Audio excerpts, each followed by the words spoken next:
নমস্কার বন্ধুরা, আজকে কিন্তু ডাব্লিউবিসিএসসি গ্রুপ সি ও ডি এর একটা আপডেট নিয়ে চলে এলাম। স্কোর কার্ড এবং রেজাল্ট সংক্রান্ত আপডেট নিয়ে। তো তোমাদেরকে পুরো ভিডিওতে বলবো বিস্তারিত এ টু জেড। তো তোমরা ভিডিওটি পুরো দেখতে থাকো। যে সমস্ত ছাত্রছাত্রীরা দীর্ঘদিন ধরে ওয়েট করছো ডাব্লিউবিসিএসসি গ্রুপ সি অ্যান্ড ডি এর রেজাল্ট নিয়ে, কবে আসতে চলেছে এবং তোমাদেরকে অপেক্ষার অবসান হতে চলেছে এবং কবে নাগাদ তোমাদের এই এক্সামের রেজাল্ট প্রকাশিত হতে পারে, এছাড়াও রেজাল্ট কেন এত দিতে দেরি হচ্ছে, সেই সমস্ত তথ্য তোমাদেরকে জানাবো বা বলবো এই ভিডিওতে। এবং আজকে ধরো বন্ধুরা 4ই জুলাই ওয়েস্ট বেঙ্গলের স্কুল সার্ভিস কমিশনের ওয়েবসাইটে কিন্তু আমি রয়েছি এবং তোমাদেরকে বলে দিই, এবং যেটা দেখছি ওয়েবসাইটে ভিজিট করে কোনো রেজাল্টের আপডেট কিন্তু এখনো নেই। এবং যেটা বলবো, স্কুল সার্ভিস কমিশন কিন্তু শুরু করে দিয়েছে ওএমআর শিট স্ক্যান করা এবং রেজাল্ট প্রস্তুত করার কাজ। কিন্তু আমাদের থেকেও তাদের চিন্তাটা বেশি, কারণ তোমরা জানো যে আগের সরকার নেই, নতুন বিজেপি সরকার, তাই তাদের কিন্তু তাড়াতাড়ি রিক্রুটমেন্ট প্রসেসটা কমপ্লিট করতে হবে এবং খুব জলদি ভাবে। এবং তাই তোমাদেরকে বলবো, রেজাল্ট কিন্তু খুব শীঘ্রই প্রকাশিত হতে চলেছে।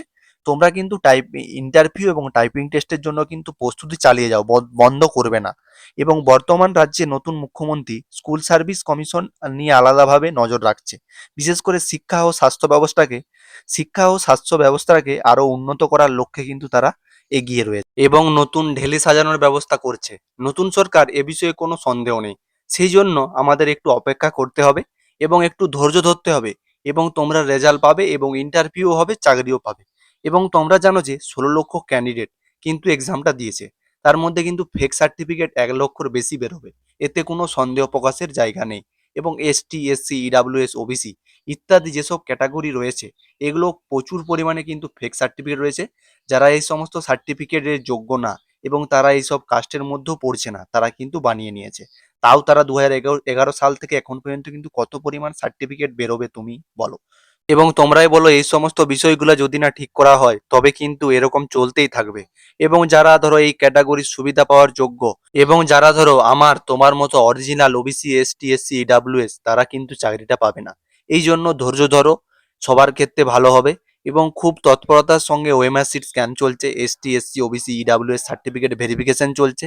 এইসব ভেরিফিকেশন কমপ্লিট হওয়ার পরেই কিন্তু রেজাল্ট আসবে এবং স্কোর কার্ডও রেজাল্টও প্রকাশিত হবে। এবং তোমাদেরকে বলে দিই, সুপ্রিম কোর্টে কিন্তু ডাব্লিউবিসিএসসি যে কেসটি কিন্তু রয়েছে এই সংক্রান্ত, সেটা কিন্তু এক্সিট হতে চলেছে 8ই জুলাইয়ের মধ্যে।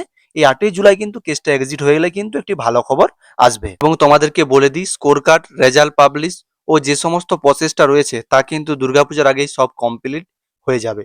এবং একেবারে জয়েনিং যে প্রসেসগুলো রয়েছে এবং ধরো যে সমস্ত চাকরিগুলো বাকি রয়েছে, West Bengal police, Kolkata police এবং গ্রুপ সি, গ্রুপ ডি, 9, 10, 11, 12 এর সমস্ত কিছু যে ক্যাটাগরি কেসের জন্য কিন্তু আটকে রয়েছে, সব কিন্তু কমপ্লিট হয়ে যাওয়ার কথা আছে দুর্গাপুজোর আগে। তো তোমাদেরকে বলে দিই, তোমরা কিন্তু এগুলোর জন্য কিন্তু চিন্তা করার কিছু কারণ নেই। সরকার কিন্তু, নতুন সরকার এসেছে, তারা কিন্তু চেষ্টা করছে খুব তাড়াতাড়ি সবকিছু কমপ্লিট করে দেওয়ার। এবং আশা করা যাচ্ছে, এবং সরকারও স্বয়ং মুখ্যমন্ত্রীও বলেছে, দুর্গাপূজার আগে কিন্তু কলকাতা পুলিশ কনস্টেবল পুলিশের কিন্তু জয়েনিং হয়ে যাওয়ার কথা কিন্তু তারা বলেছে। দুর্গাপূজার আগে কিন্তু ডিউটি করবে দুর্গাপুজোতে, এটাও কিন্তু বলেছে। তো তোমরা জানো যে এদিক থেকে যে বোঝা যাচ্ছে যে দুর্গাপূজার আগে কিন্তু এই ডাব্লিউবিসিএসসি গ্রুপ সি এবং এই যে যে প্রসেসগুলো কিন্তু কিছু পরিমাণ কমপ্লিট হয়ে আছে, সেগুলো কিন্তু পুরোপুরি কমপ্লিট হয়ে জয়েনিং হয়ে যাবে তোমাদের। তো তোমাদেরকে বলে দিই, যে কোনো আপডেট কিন্তু আমি পেলেই কিন্তু তোমাদেরকে দিয়ে থাকবো। এবং ডাব্লিউবিসিএসসি গ্রুপ সি ডি নিয়ে যদি কোনো আপডেট থেকে থাকে, আমি তোমাদেরকে সেকেন্ডের মাত্র কিন্তু আপডেট দিয়ে থাকবো। তো আমাদের পাশে থাকবে এবং আমাদের চ্যানেলটি ফলো করবে এবং ভিডিও দেখতে থাকবে।